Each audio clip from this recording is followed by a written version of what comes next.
Mick Games.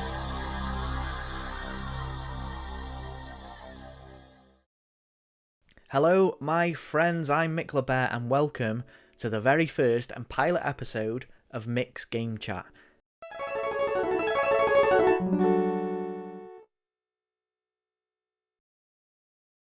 Now, when I first started this channel in November of last year, I made mention that Mick's Game Chat would be a thing.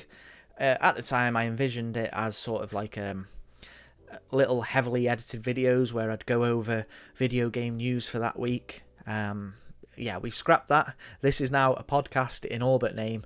Every man and his dog seems to have a podcast, so I thought, why not? Let's jump in. Now, you'll have to bear with me, because I don't know if this is a skill that I possess. Being able to talk to camera for this amount of time, be engaging and entertaining, don't know if I can do it. But in my mind, it's going to help me be a bit more confident on camera and help me with other videos. So, with that in mind, you will have to excuse me because I'm going to be looking all over the place because I've got a computer behind the camera here, which I'll be looking at for news.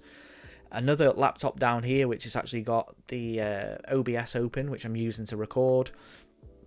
And yeah, my eyes might be a bit all over the place. But what is Mick's Game Chat? Well, Mick Games is a passion project for me. And those passions I can sum up in a bit of a triforce. Gaming, video game collecting, and YouTube content creation. That's my triforce. Those are the three things I actually love. So I'm going to come up with topics around those three subjects that we can talk about, or I'll talk about, and hopefully you'll join me in the comments down below. And yeah, hopefully these will be all right.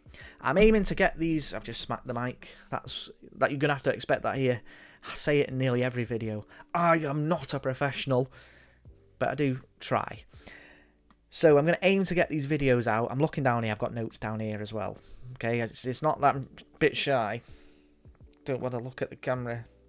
Hello everybody, I'm Mick I've got going to do a podcast today. Don't look at me. No, I've got notes down there.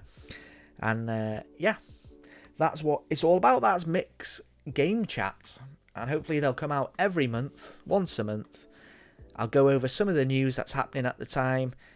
I'll pick three sort of subjects from the Triforce that I mentioned, and we'll wrap up the videos with Mick's Pitch, P-I-T-C-H, where I'll give you a video game idea that's been rolling around in here, and you'll have to let me know what you think about it. So, let's kick it off with some video game news. Now, I'm on the computer before. I'm not ignoring you. I'll be honest. I tend to get my video game news from just hearsay. I'll maybe see some snippets and headlines from social media. I'm active on Discord, so that's a good spot as well for me to get some news that comes through. And yeah, usually just word of mouth.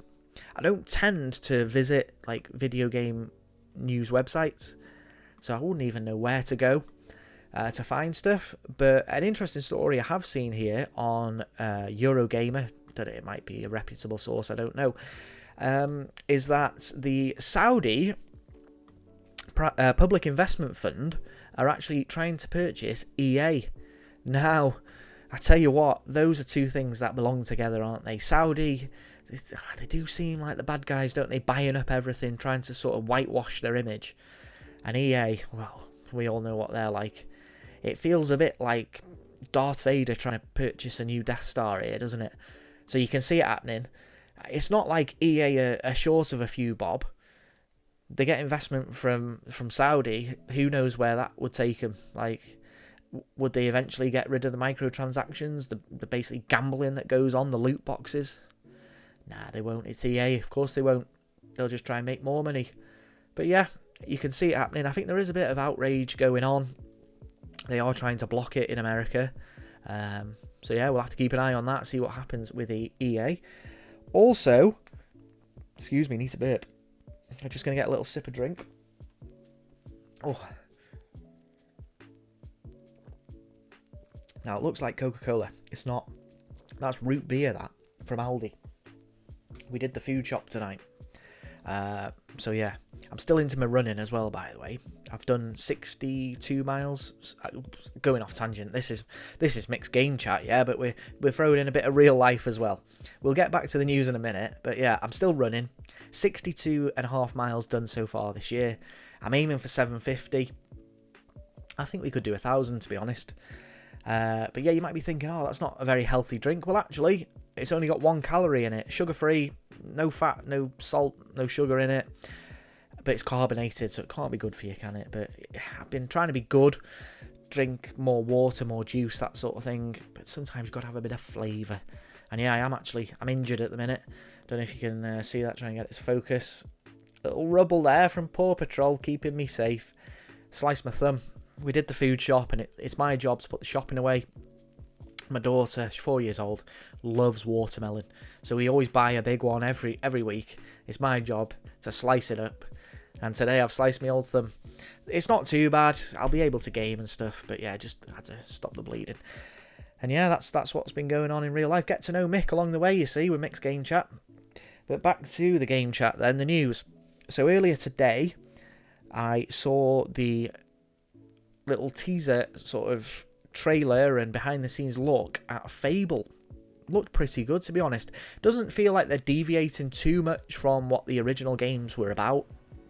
I don't hate that. Just looks like they've modernised it, and it looks good, to be fair. And the way they're selling it is from the developers that make the Forza games. Looks amazing, to be honest. Visually, how it plays, I don't know. I must admit, I've never sunk like hours and hours into the Fable games. I've played them for a little bit, but they're proper like time sinks, them, aren't they? You put them on. Next thing you know, you've spent 7 hours doing like next to nothing. So yeah, would I play it? I probably will buy it, like, but whether I'll get around to playing it, don't know. Like, I've got over 1,000 games in here. The backlog is like a forest, never mind a log. So yeah, we'll have to just wait and see on that one. So yeah, that's pretty much all the news that's sort of been of interest to me. Let me know what you guys think about that. EA to Saudi, big transfer news. And Fable, what are your thoughts on Fable? Will you be getting it day one or pick it up later down the line? That's the game news. Well, what's next, Mick? Let's keep this show on the road. Well, I said I was a gamer. So on this podcast, I'm going to tell you about some of the games I've been playing recently and games I've completed.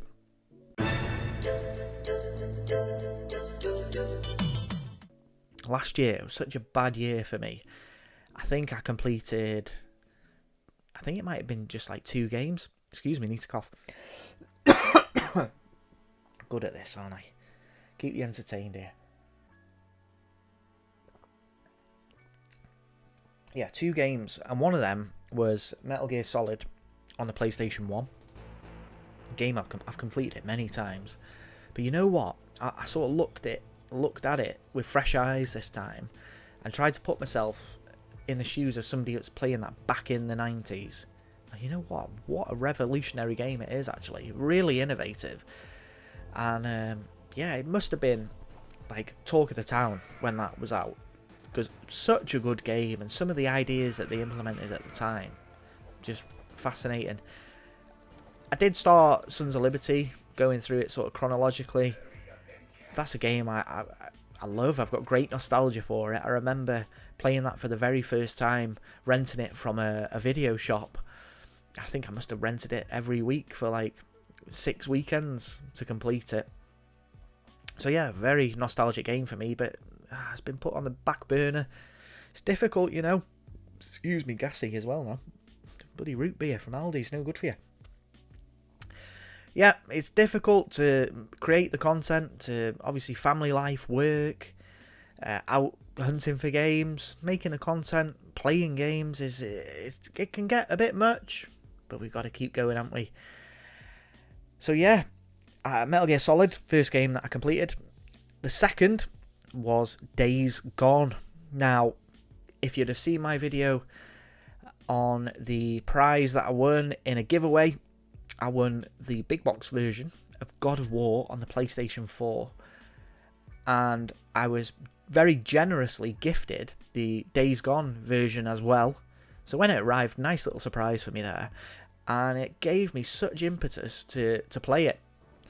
Now, I've played Days Gone when it released the first time round, and put a good amount of time into it, actually. And you know how it is, you get distracted by the next shiny thing that comes along, and it got put on the back burner and left to gather dust. Getting this big box version really made me commit to actually seeing it through. And I'm glad I did, because knowing I was committing for that long going in gave me a whole new experience. I loved leveling up the bike, traversing the world. You'd think a game like that, the open world will be bleak and kind of sparsely populated, and it is. There's not a major amount of settlements, and out in the wild you're likely to run into the freaks and not many other people. But you know what? It's a really well made little playground, and I think the tell for any open world game is that the player is prepared to traverse it traditionally and not use fast travel. And I must admit, I certainly did that and enjoyed those journeys. Even things like running out of fuel or needing parts to fix the bike and not having them to hand, and having to make a spontaneous mission into a building or a little township to find what you needed, it became exciting in its own right. You didn't know if you were going to turn a corner and run into a horde, and oh my word, that's the most exciting thing of the game, isn't it? Coming up against hundreds, nay, 1,000 enemies, not knowing if you're going to make it out alive, that was exciting. But for me, it just didn't happen often enough in the main story. The fact that you can do it in a sort of challenge mode afterwards, I think is great. But yeah, I think my opinion on the game as a whole is probably a bit different to most people. There was big outcry for this to get a sequel, wasn't there? I don't know if it needs it, to be honest. I might be a one and done kind of guy with this game, because the story I thought was quite thin. The gameplay as well, bit repetitive. I think they could have added some more diversity into the mission types. I mean, what's stopping them from doing, say, a supply drop from one settlement to another where you've got to run security? You know, there just didn't seem to be anything like that. It was very much drive here, kill or collect, kill this person, collect this item, come back. Another thing that sort of bugged me with the repetitiveness was the random encounters. So often you'd be out in the wilds and there'd be somebody locked in their car being attacked by the freaks. So you'd give a helping hand, get them out, and then you'd have to send them to one of the camps that you've been working with, which, you know, sounds a good idea, neat little touch. It's how you gain cash and reputation with these camps, so yeah, I'm all for it. The only thing that really annoyed me was that the character models are the same, the dialogue is exactly the same, and if you're running into maybe 2-3 of these on one journey, really takes you out of the experience. Just a little touch there where a bit more polish might have made the difference. And the other thing I thought about this game, I think it overstayed its welcome. There were times where I thought, right, this is wrapping up now. Not giving too many spoilers away, but there's a moment where you square off against what I thought was the big bad. That gets done. I'm like, right, I'm ready for this to be done. No. You progress to a whole new area. It feels like you're starting over. There are narrative threads that need tying up. But yeah, a bit too long for me, a bit too repetitive. I did enjoy the experience as a whole, but I'm in no rush to go back and play that game again. And if a sequel came out, I would definitely buy it, but I wouldn't rush to buy it. But that's Days Gone, you know, a great game. I'm not running it down or trying to buck the trend. I can agree with most people and say, what a fantastic game. But I was ready for it to be done when it was done. So that is the little games section. That's what I've been playing recently. As we've moved into 2026, I actually haven't played all that much. The good thing about having the YouTube channel and making the content is that more often than not, I'll use end of video gameplay. And that just helps me play games that I might otherwise never play. Like, I think I played Top Gun not so long ago on the PS2. It's not a great game, and it's very rare that I'd walk into this room and feel like, yeah, bloody stick that Top Gun game into the PS2, get that fired up. It wouldn't happen. So without that video, that game wouldn't have got played. Will I finish that one? Probably not. Probably not. It wasn't great. Right, let's move on to... We'll go to the game collecting subject next. Now,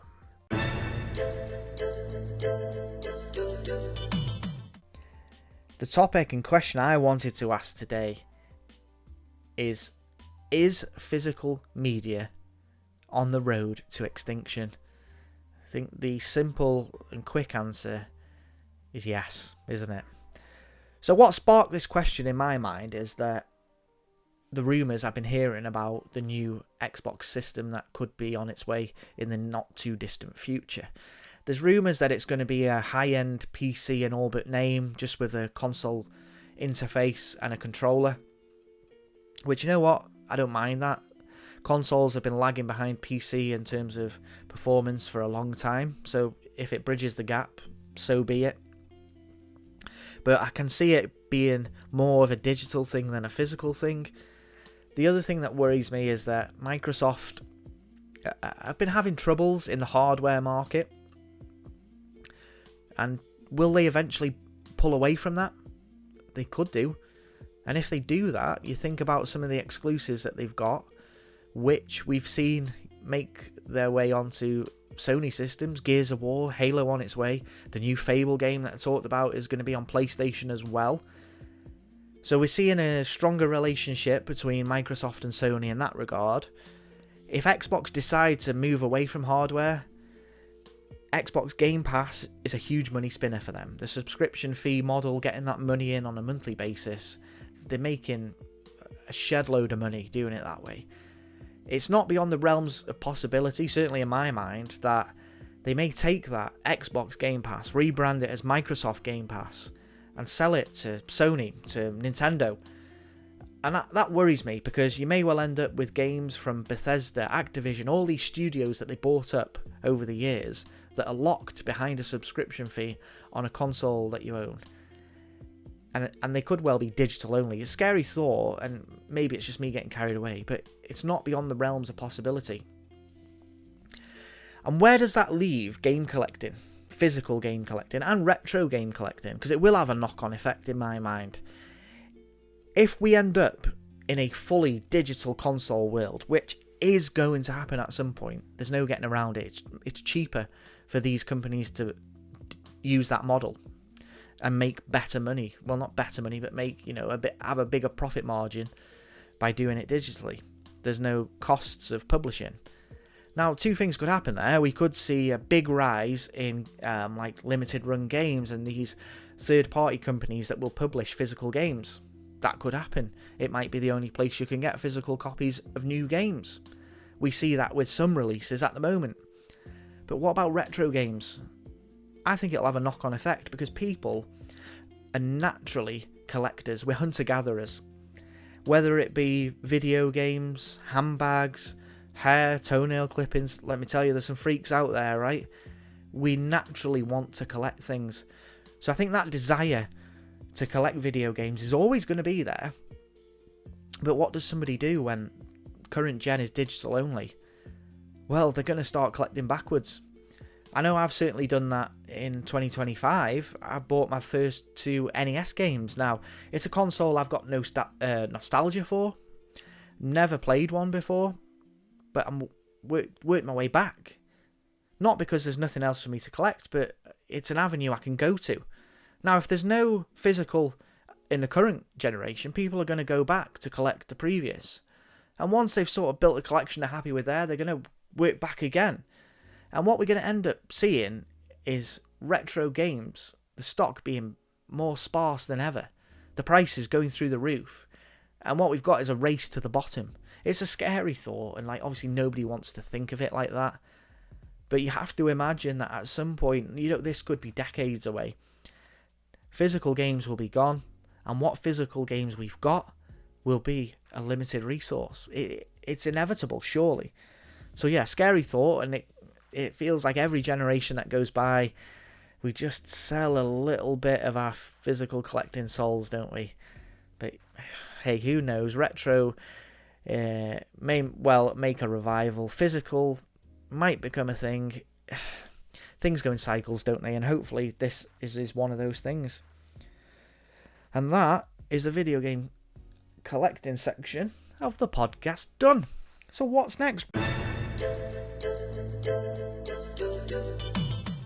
I'm a big fan of content creation. So I've got a question here that was sort of posed by a very big video game content creator in the space. Recently they put out a video, I'm not going to name names, it doesn't matter. They put out a video saying that CEX content on YouTube is dead. No views, people don't have an interest in it, and they were going to step away from doing it quite as often. And that's fine.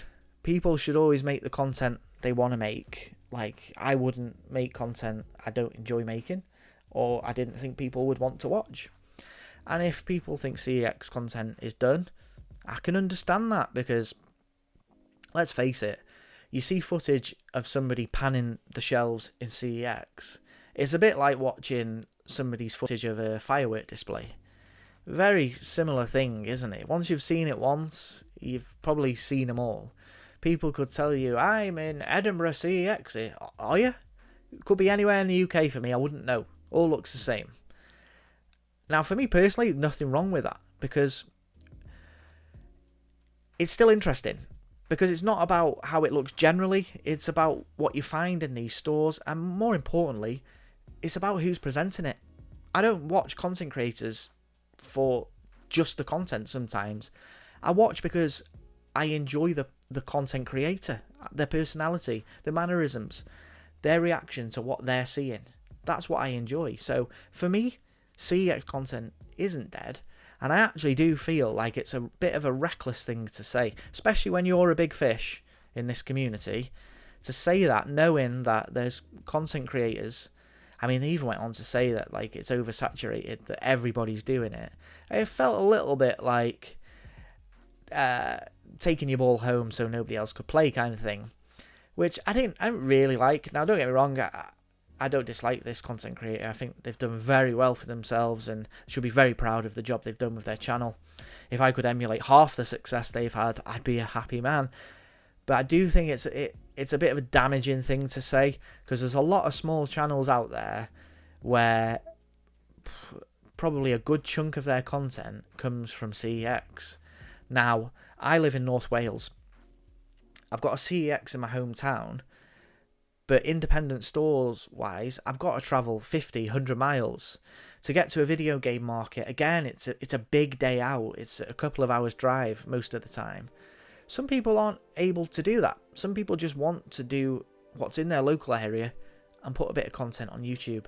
I don't think anybody should be discouraged from that because somebody who's got a bigger channel than them says that that kind of content is dead.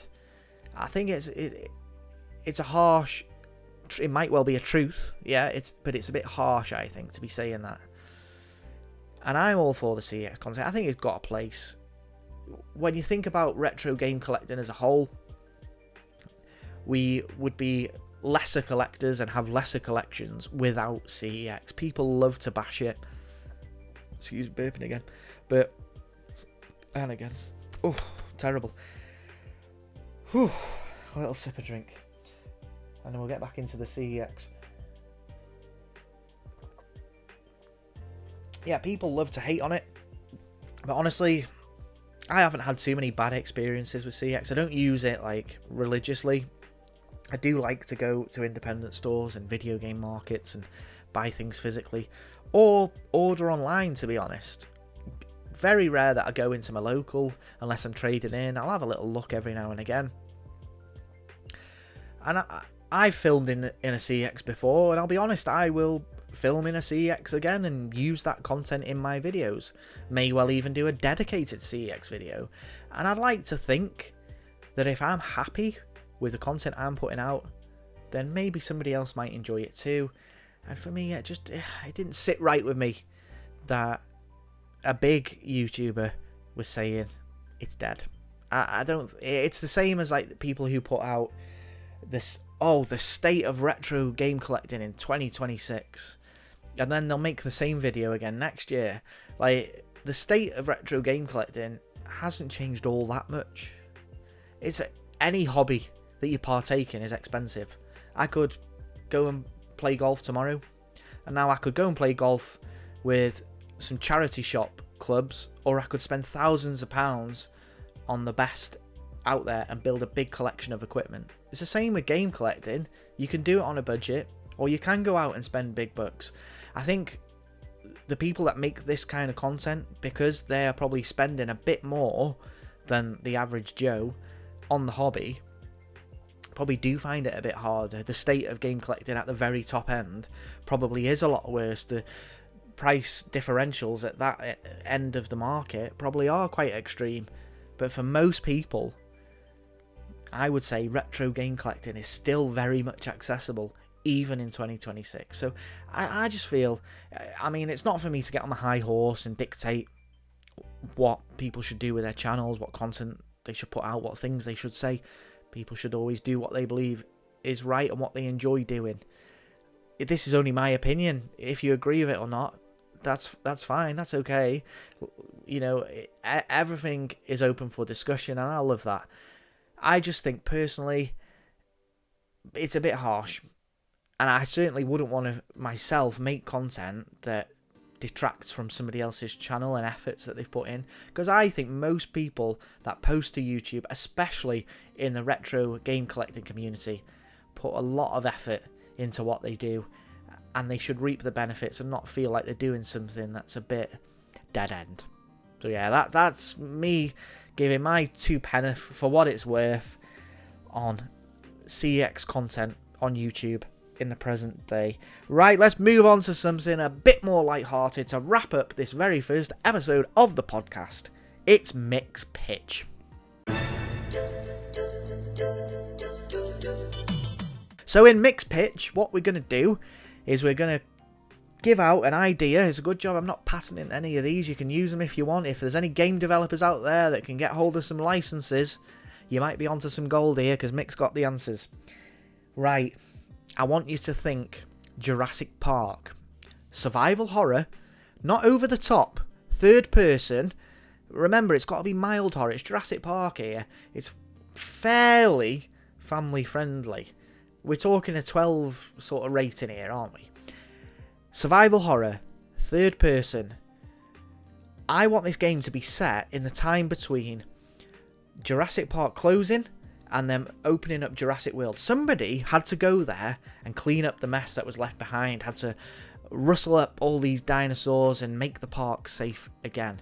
So I want this game to be set in that time, and maybe you're the first person to venture onto the island. It could be something as boring as, like, you're sent there to do a risk assessment. Is this even viable? Can we even get on the island and be safe?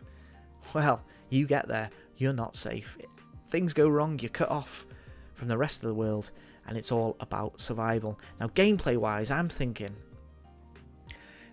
Uncharted 4, the Jeep mechanics from that with the winch. Would that not work perfectly in a Jurassic Park game? Getting the Jeep stuck in thick mud, having to winch around a tree and pull that Jeep out there, the puzzles that you could solve with this item. I think there's got to be limited weapons, some weaponry, but limited. I wouldn't go too heavy either with the amount of dinosaurs. Just the ones that we see in the first film will do, and you could make something really truly scary and interesting at the same time. But remember, it's survival horror, but there needs to be a bit of action and adventure to this as well. Let me know what you guys think. Is that a good idea? Does it need fleshing out a bit more? It's bare bones, I know that, but I can see it in my mind. It's third person, survival horror elements, limited weaponry, a lot of vehicular traversal around the island. Maybe you've got to gather intel on what dinosaurs are there. Risk assessment, is this safe? You know, the possibilities are endless. That's my idea for this new Jurassic Park game. I know we are getting a new Jurassic Park game sometime in the future. I believe it's first person though, which for me, it's a bit of a cop-out doing a horror game first person. I think it's a bit easier to get those scares, jump scares and all that. But hey, that might be good. That's Mick's pitch for this episode. And that will probably wrap us up for the very first episode of Mick's Game Chat. I'll be honest, my vocal cords are a little bit sore, and I've still got to film some end of video gameplay here for a video which you should have seen, the accidental subset. So I've got 2 bits of gameplay to record, still need to do some voiceover for that. It's a busy night, it's 10 o'clock now, I've still got some filming and editing to do. But I've enjoyed this. Hopefully we'll get to do it again next month, where I'll have a fresh list of gaming news, topics that we can talk about. I've been Mick LeBear. If you've enjoyed this podcast, then please hit subscribe, a like, a share, all that good stuff really helps. I'll see you next time. You take care of yourselves. Bye-bye.